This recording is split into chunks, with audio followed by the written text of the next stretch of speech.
Conclave पे और मैं हूं आपके साथ शुभेंदु सिंह। दरअसल कोरोना संक्रमण का मुश्किल भरा दौर जिसके बाद अब हम सभी उससे धीरे धीरे बाहर उभरते नजर आ रहे हैं, लेकिन इस दौरान हमने बहुत सारी चीज़ों को चुनौतियों के तौर पर देखा है। चुनौती हमारे सामने ये थी कि रोजगार का एक बड़ा संकट बन गया था और इस दौरान हमने देखा कि कई ऐसे संस्थान थे जो कि मुश्किल में आ गए थे। आर्थिक तौर पर संकट हमारे देश के सामना था और बिजनेस जो कि हमारे देश का पूरी तरीके से अलग अलग औद्योगिक संस्थान जो है वो ठप हो गए थे, रुक गए थे और ऐसे में टैक्स कलेक्शन पर भी इसका असर देखने को मिल रहा था। तो इन सभी प्रभावी चीज़ों को देखते हुए ऐसे संस्थानों के जो लोग थे उनके सामने एक बड़ी चुनौती थी, लेकिन सरकार ने इस दौरान कुछ हद तक आर्थिक सहयोग दिया, लेकिन इसका फायदा कितना मिला जरा उन्हीं चीज़ों को समझ लेते हैं। इस बीच हमारे साथ दो खास मेहमान चर्चा में कार्यक्रम में जुड़ चुके हैं। जरा सबसे पहले आपको मिलवा देते हैं उनसे। हमारे साथ राजीव कुमार शर्मा हमारे साथ कार्यक्रम में जुड़ चुके हैं, जो कि जिला कराधान बार एसोसिएशन के सीए उपाध्यक्ष हैं। बहुत स्वागत है सर आपका कार्यक्रम में। और साथ ही साथ नरेंद्र मित्तल हमारे साथ कार्यक्रम में जुड़ चुके हैं, लुधियाना बिजनेस फोरम के जनरल सेक्रेटरी हैं। बहुत स्वागत है सर आपका भी कार्यक्रम में। नरेंद्र जी, शुरुआत में आपसे ही कर रहा हूं कि मौजूदा वक्त में जो हमने चीजें देखी, हालांकि कोरोना के संक्रमण से हम धीरे धीरे बाहर निकलते चले जा रहे हैं, लेकिन चुनौतियां आज भी अपार हैं। खास करके जो औद्योगिक क्षेत्र है उसके सामने परेशानियां आज भी हैं, चाहे वो रोजगार का संकट हो, चाहे वह आर्थिक रूप से जो परेशानियां हमने झेली हैं वो सभी चीजें हों। क्या इस दौरान आपने देखा?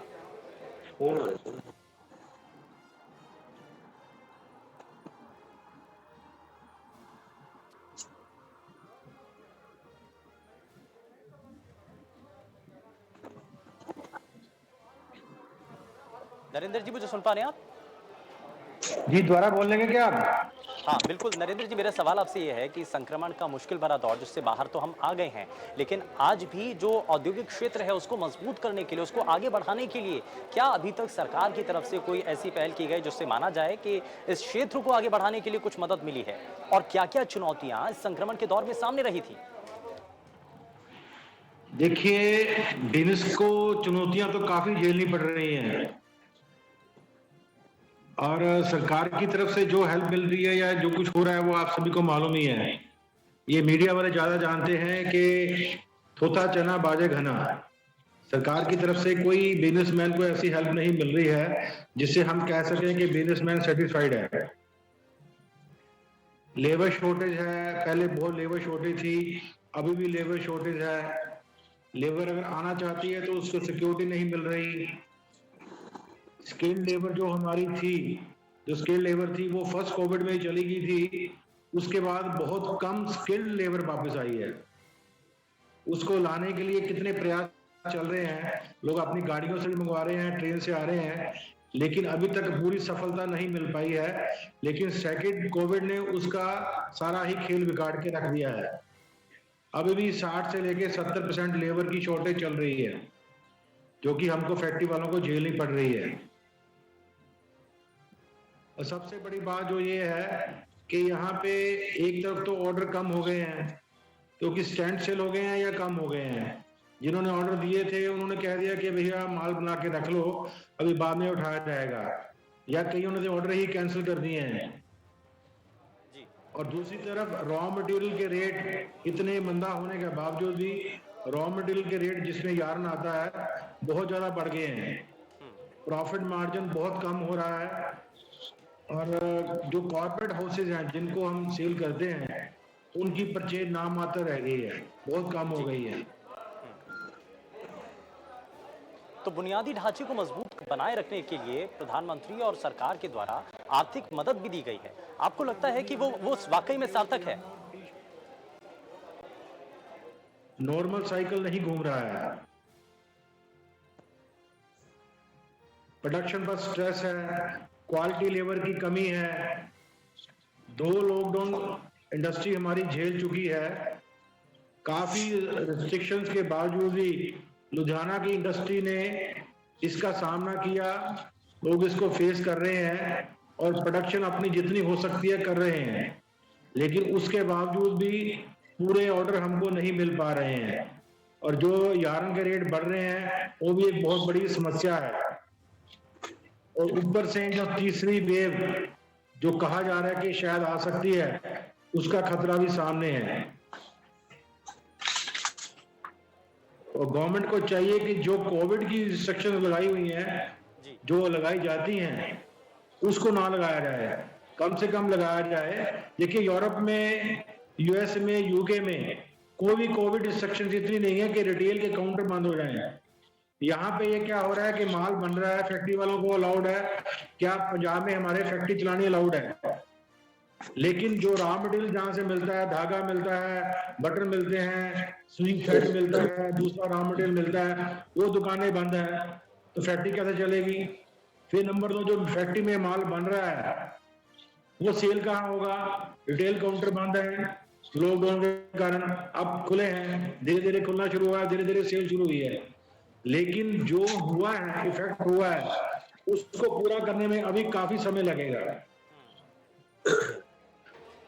ठीक है, तो यानी कि वक्त अभी काफी लगना है।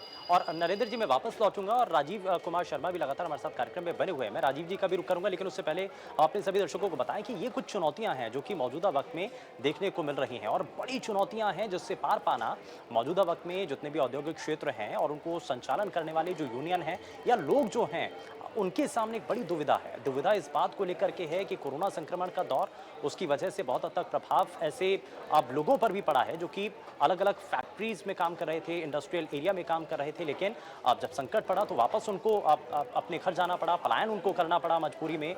तो ऐसे में अब रोजगार का बड़ा जो संकट है, अब एक तरफ रोजगार का संकट, दूसरी तरफ उन औद्योगिक क्षेत्र के सामने जो मैन पावर है उसकी कमी नजर आ रही है। लेकिन वापस से अब जब धीरे धीरे चीजें पटरी पर लौट रही हैं तो ये माना जा रहा है कि चीजें बेहतर हो पाएंगी। लेकिन इन सभी चीजों को देखते हुए क्या अब सरकार के द्वारा आर्थिक पैकेज की जो ऐलान किया गया है उसका असल मायने में ग्राउंड जीरो पर आम लोगों को इसका कहीं ना कहीं फायदा मिल पाएगा? कितना इसका फायदा मिल पाएगा, ये अपने आप में बड़ा सवाल है, इसको लेकर के भी हम चर्चा करेंगे। लेकिन आप जरा आगे बढ़ते हैं, मैं जरा राजीव जी की तरफ रुख कर लेता हूँ। राजीव हमारे साथ लगातार कार्यक्रम में बने हुए हैं। आप राजीव जी जरा इस बात को बताइए कि टैक्स कलेक्शन पर बड़ा जोर दिया जाता है, ये माना जाता है कि टैक्स कलेक्शन के जरिए देश के विकास को आगे बढ़ाया जाएगा। हम देख रहे हैं कि जब से जीएसटी लागू हुआ उसके बाद से टैक्स कलेक्शन के अंदर भी बढ़ोतरी हुई, लेकिन क्या अभी कोरोना संक्रमण के दौर में जो जीएसटी कलेक्शन है या टैक्स कलेक्शन है, क्या उतना हो पाया जितना लक्ष्य सरकार ने रखा था? सर नमस्कार जी, मैं CA Rajiv Sharma, India News Punjab के माध्यम से जो आपका आज का इनिशिएटिव है पब्लिक को अवेयर करना, बिजनेस कहां से आगे बढ़ेगा, इसके लिए मैं आपको बहुत धन्यवाद करता हूं। आपका जो प्रश्न है कि रेवेन्यू बढ़ा है, तो इसके लिए तो हमें भारत सरकार को भी, भारतवासियों को और उद्यमियों की प्रशंसा करनी होगी कि जो हमारा जीएसटी का रेवेन्यू मार्च 2020 में 97,000 करोड़ था, वो मार्च 2021 में 123,000 करोड़ है, और अप्रैल 21 में ये 1.41 लाख करोड़ हो गया है। इसी तरह से हमारा जो मई में भी, अप्रैल में भी ये सारे रेवेन्यूज हमारे जीएसटी के बढ़े हैं, कलेक्शन बढ़ी है, इसमें कोई दो राय नहीं है। लेकिन जैसा कि मित्तल साहब ने बताया कि बिजनेस का जो नॉर्मल साइकिल है वो डिस्टर्ब हो गया है। अगर हम बात करें इंडस्ट्री की, आप देखेंगे कि मोबाइल की सेल बढ़ गई है, कंप्यूटर्स की, लैपटॉप्स की सेल बढ़ गई है, उनके प्राइसेस पे कोई प्रेशर नहीं है डिमांड सप्लाई का। इसी साथ आप अगर होटल इंडस्ट्री के साथ बात करें, हमारे जो उजरी का जो सप्लाई पॉइंट है जहां पर उसकी कंजम्पशन होनी है, उनकी बात करें तो हमें नेगेटिव इम्पैक्ट प्राप्त हो रहा है। टैक्स के मामले में सिर्फ जून का कुछ कलेक्शन हमारा कम है, अदरवाइज मार्च, अप्रैल में हर साल हमारा, हर महीने हमारा जो जीएसटी का रेवेन्यू है पिछले मार्च के बाद से बढ़ा है। ठीक है, तो इस दौरान एक मैं जरा जल्दी से आपसे इस पर जवाब ले लेता हूं, फिर उसके बाद मैं वापस नरेंद्र जी की तरफ रुख करूंगा। लेकिन राजीव जी, बार बार ये अलग अलग संगठनों की तरफ से या विपक्षी खेमे की तरफ से एक मांग उठती है कि जो जीएसटी की दरें हैं उनके अंदर बदलाव करना चाहिए, इसका जो असर है वो व्यापारी वर्ग पर भी होगा, उसका फायदा व्यापारी वर्ग को होगा और आम जनता को भी मिलेगा। आपको लगता है कि कुछ आने वाले समय में, क्योंकि इससे पहले भी कई बदलाव हो चुके हैं, संशोधन हो चुके हैं, तो आगे इस पर भी विचार किया जाएगा क्या सरकार के द्वारा? ऐसा हो सकता है, संभावना इस बात की नजर आती है क्या? सर मैं जो हमेशा कहता हूं कि एक टैक्स केंद्र और राज्य सरकार का बड़ा अच्छा टूल है व्यापार को बढ़ाने के लिए। लेकिन होता क्या है कि जब हम देखते हैं कि आज तक जीएसटी में हम देखें तो 978 नोटिफिकेशन जारी हो चुके हैं 1 जुलाई 2017 के बाद। तकरीबन 1500 से लेकर 1700 केस लॉज हैं जो अलग अलग कोर्ट्स में डिसाइड हो चुके हैं, और थाउजेंड्स ऑफ केसेस हैं। मैं जीएसटी की बात कर रहा हूं, मैं उन लाखों केसेस सेंट्रल एक्साइज और वीएटी या सर्विस टैक्स की बात नहीं कर रहा, मैं सिर्फ जीएसटी के केसेस की बात कर रहा हूँ। एक धारा सेक्शन 148 है, उसके अंतर्गत 67 टाइम्स 67 टाइम नोटिफिकेशन जारी हो चुका है। जब हम देखते हैं कि क्या टैक्स को अच्छे तरीके से इम्प्लीमेंट किया जा रहा है या नहीं जा रहा, उसका मैं आपको एक छोटा सा एग्जांपल देता हूँ कि जीएसटी जी। काउंसिल की मीटिंग जो 2016 में 7 बार हुई थी, हुँ, 2017 में 17 बार हुई है, और आपको हैरानी होगी ये जानकर कि 2020 में केवल 4 बार हुई, 2021 में केवल 2 बार हुई। तो क्या हमें ये मानना चाहिए, क्या ये प्रश्न नहीं उठता कि व्यापारी वर्ग, मैन्युफैक्चरिंग वर्ग के प्रति हमारी संवेदनशीलता कहाँ पर? समस्याएं हर जगह हैं, लेकिन उनको जब डिफरेंट स्टेट्स के फाइनेंस मिनिस्टर्स आपस में बैठते हैं, जब भी वो जीएसटी काउंसिल बैठी है, कुछ ना कुछ पॉजिटिव हमारे लिए आया है। मैं ये नहीं कह रहा कि नहीं आया है, लेकिन अगर हमारी मीटिंग ही नहीं होगी, अगर साल में 2 मीटिंग होगी या 2020 में सिर्फ 4 मीटिंग हुई हैं, तो हमारी जो समस्याएं हैं वहां तक पहुंचती हैं व्यापारिक वर्ग की तरफ से, हमारे सीए इंस्टीट्यूट की तरफ से, वो वहां पर लागू कैसे होंगे? ये समस्याओं को दूर करने के लिए जीएसटी काउंसिल्स की रेगुलर मीटिंग्स का होना बड़ा ही जरूरी है।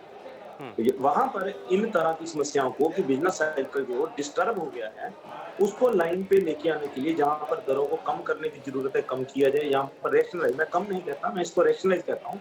कई बार ठीक टैक्स है। की दर को बढ़ा के भी व्यापार का फायदा होता है, कई बार कम करके भी फायदा होता है। तो मेरा हुँ, पर्पज ही रैशनलाइज कैसे है, और ये केवल आपका जीएसटी का मामला नहीं है, इनकम टैक्स में धारा 148 में परिवर्तन किया गया है कि अब 148 में पिछले सालों के नोटिस नए हुँ। प्रावधानों के अंतर्गत स्वीकार करे जाएंगे, ना कि पुराने प्रावधानों के अंतर्गत। लेकिन अभी भी ऐसे नोटिस आ रहे हैं जिसमें पुरानी प्रक्रिया को अपनाया जा रहा है। हुँ, माननीय हाईकोर्ट ने 2 या 3 केसेस में कहा है कि आपको नए तरीके से ही 148 का पालन करना है और पुराने केसेस को लगाना है। हुँ। सर्विस टेस्ट खत्म हो गया है, हजारों ही नोटिस सर्विस टेस्ट की अभी लोगों के पास आए हैं, व्यापार अभी चल नहीं पा रहा है। हम हुँ, पंजाब में देखें तो एक वॉलंटरी डिस्क्लोजर स्कीम के नाम से वन टाइम सेटलमेंट स्कीम आई, उसका समय समय से माननीय मुख्यमंत्री जी ने समय तो बढ़ाया कि आप 1 महीना आगे जाके उसकी पालन कर दीजिए।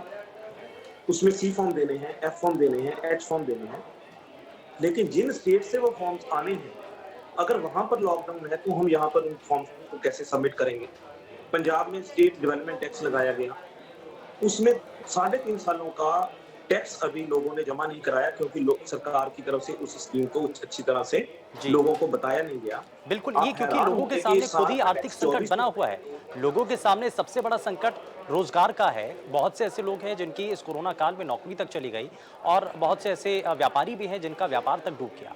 तो ये बहुत सारे चैलेंजेस थे और इसीलिए बार-बार ये सवाल उठता है कि इन सभी चीज़ों को वापस पटरी पर लाने के लिए क्या किया जा रहा है? मैं वापस ज़रा नरेंद्र मित्तल जी आपका रुख कर रहा हूँ। ये एक बड़ा सवाल है और इसको बड़ा प्रमोट भी किया गया, आत्मनिर्भर भारत, और इसी कदम के तहत ये माना गया कि जो वोकल फॉर लोकल का जो एक विचारधारा है, वो भारत के अंदर विकसित हो पाए। क्या आपको लगता है कि इन सभी चीज़ों के आने के बाद जो आप ग्राउंड ज़ीरो पर जो भारत की जो प्रोडक्ट हैं, उनको इसमें कहीं तरजीह मिल रही है? कहीं इनको आगे बढ़ाने के लिए कोशिशें हो रही हैं? और इसका असल मायने में क्या भारतीय इंडस्ट्रीज़ को फ़ायदा मिल रहा है? देखिए, जो बाहर के प्रोडक्ट हैं, वो नेचुरली कंपटीशन दे रहे हैं इंडिया के सामान को। क्वालिटी वाइज़ चाहे वो कम्पीट नहीं कर पाएँगे, लेकिन रेट वाइज़ वो कंपटीशन दे रहे हैं। हुँ, हमारे यहाँ तो हम जो हमारी इंडस्ट्री है उसको काफ़ी जूझ रही है। देखिए, कई मैं कंट्री का नाम नहीं लेना चाहता, कई कंट्री से सामान हमारे यहाँ पे इंडिया में आ रहा है, तो लोग उसको पसंद भी कर रहे हैं।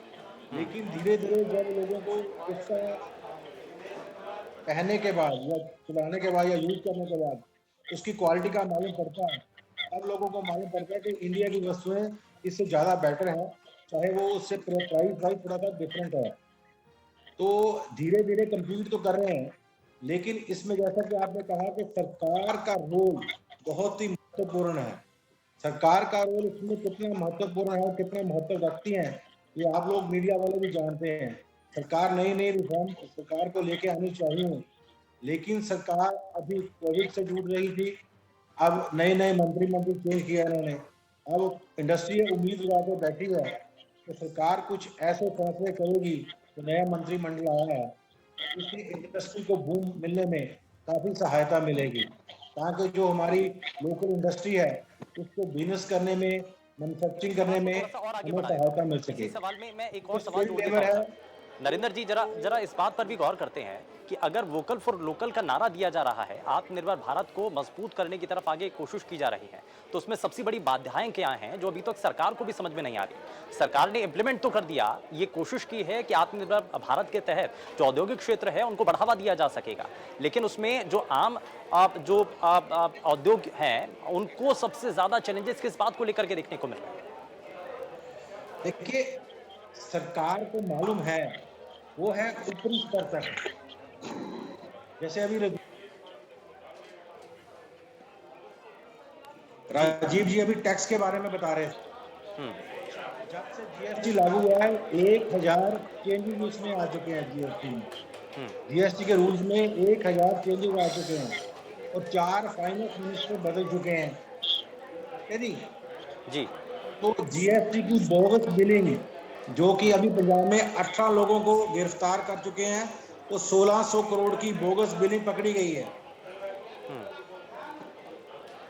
देखिए नॉर्थ ब्लॉक में बैठ के सीनियर ऑफिसर्स हैं, वो रूल्स एंड रेगुलेशन बनाते हैं, जीएसटी के बनाते हैं, इंडस्ट्रीज के बनाते हैं रूल्स एंड रेगुलेशन। उसको जब इम्प्लीमेंटेशन की बारी आती है, जो निचले अधिकारी हैं उनको समझने में टाइम लगता है। समझने तक जब तक वो इम्प्लीमेंट करने के टाइम पे आते हैं या इम्प्लीमेंट करना चाहते हैं, तब तक नया रूल आ जाता है। मेरे आप कहते हैं बिजनेस कंप्लीट करने के लिए और ग्लोबल में टैक्स रिफॉर्म बहुत ज्यादा हैं दूसरी कंट्रीज में। इंडिया में टैक्स रिफॉर्म इतने बढ़िया नहीं है। मेरे एक खुद के दोस्त हैं, मित्र हैं, जिन्होंने 20 करोड़ के जीएसटी रिफंड के लिए 1.5 साल से धक्के खा रहे हैं। तो जेन्युइन पार्टी है और आखिर में आकर के उसको हाई कोर्ट में केस करना पड़ा। राजीव जी आपको सुनने वाली बात है कि 1.5 साल पे लगा हुआ है, 20 करोड़ का जीएसटी का रिफंड है, तो आदमी बिजनेस क्या करेगा। तो इसी तरह की जब तक बिजनेस रिफॉर्म हमारी इंडियन गवर्नमेंट नहीं लेके आती, दूसरी कंट्री के मुताबिक यहाँ पे वो फैसिलिटी हमारे इंडस्ट्रीज को नहीं मिलती। जी। अभी पंजाब में लुधियाना में हफ्ता से बिजली का कट लगा हुआ है, ठीक है। ठीक है ना यानी जी। कि बुनियादी ढांचा भी मजबूत करने की जरूरत है। इसमें चुनौतियां कई हैं, एक चुनौतियां नहीं हैं, चुनौतियां कई हैं, क्योंकि औद्योगिक क्षेत्र को विकसित करने के लिए वहां पर बिजली, पानी, सड़कें, ये सभी व्यवस्थाएं होनी चाहिए, तभी सही रूप में आगे उसी दिशा में जो विकास है औद्योगिक क्षेत्र का वो हो सकेगा। लेकिन इसके साथ साथ बहुत सारी और भी चीजें हैं। राजीव जी भी लगातार हमारे साथ कार्यक्रम में बने हुए हैं। राजीव जी, एक बड़ा सवाल यहाँ पर उठता है कि जीएसटी कलेक्शन को आगे बढ़ाने के लिए, क्योंकि ये माना जाता है कि करों के जरिए देश के अंदर विकास होता है, लेकिन अगर जीएसटी के अंदर बार बार ये सवाल उठते हैं कि इसके अंदर इसकी दरों को संशोधित किया जाए, पहली चीज तो ये उठती है। दूसरा ये भी कहा जाता है कि जीएसटी के जो चीजें हैं उनको कुछ हद तक बदलाव लाने के साथ साथ उसमें कुछ और सुधार की जरूरत है। बार बार विपक्षी खेमा इसको लेकर के भी सवाल उठाता है। आपको क्या लगता है कि वाकई में इसमें कुछ हद तक अभी भी गुंजाइश बनी हुई है कई सुधारों के बाद भी? बिल्कुल जी। मैं आपको, अगर हम आज का एनालिसिस करें, जब आज तक का विश्लेषण करें जीएसटी में, आप देखेंगे कि ऑल ओवर इंडिया सिर्फ 72,000 पब्लिक लिमिटेड कंपनीज हैं जो जीएसटी में रजिस्टर्ड हैं, और टोटल नंबर ऑफ रजिस्टर्ड जितनी कंपनीज हैं, जितने असेस्ड हैं, उनका वो सिर्फ 0.62% है पब्लिक लिमिटेड कंपनी। लेकिन वो जो 0.62 कंपनीज हैं, वो जीएसटी की कलेक्शन का 35% कंट्रीब्यूट करते हैं। सिर्फ 72,000 कंपनियां टोटल नंबर ऑफ असेसीज का 0.62%, 35% कंट्रीब्यूट करते हैं। लेकिन दूसरी तरफ 92 लाख प्रोप्राइटरशिप फर्म्स हैं जो टोटल रजिस्ट्रेशन का 80% काउंट करते हैं, लेकिन उनका जो कंट्रीब्यूशन है वो मात्र 13% है। और परेशानी अगर हम देखें, जैसे मित्तल साहब ने बताया, सबसे ज्यादा प्राइवेट लोगों को है, प्रोप्राइटर्स को है। एक तो टैक्स की जानकारी को ना होना, एक सरकार को उनके लिए बहुत अच्छे तरीके से बदलाव लाने होंगे, जैसे कि अभी रिफंड की बात कर रहे थे। ठीक है सर, ये बिल्कुल, ये आपने बड़ी महत्वपूर्ण बात की है कि इसमें जो सुधार लाने की गुंजाइश है उसमें तत्परता के साथ सरकार को इस पर कदम उठाने की जरूरत है ताकि बेहतर तरीके से यहाँ जमीनी स्तर पर काम हो पाए। बहुत शुक्रिया सर, आप दोनों ही खास मेहमान हमारे साथ कार्यक्रम में जुड़े, राजीव जी और नरेंद्र मित्तल जी हमारे साथ कार्यक्रम में जुड़े, आपने इन सभी चीज़ों को लेकर के चर्चा की है। जाहिर तौर पर यह बड़ा महत्वपूर्ण भी है इस बात को समझना जनता के लिए कि कोरोना के बाद जो आर्थिक क्षेत्र है और औद्योगिक क्षेत्र है उसको मजबूत करने के लिए आर्थिक रूप से क्या और कोशिशें होनी चाहिए, इसको लेकर के ये पेशकश है। यहाँ एक छोटे से ब्रेक के लिए हमें रुकना होगा, लेकिन ये विशेष कवरेज लगातार इंडिया न्यूज़ पर जारी है।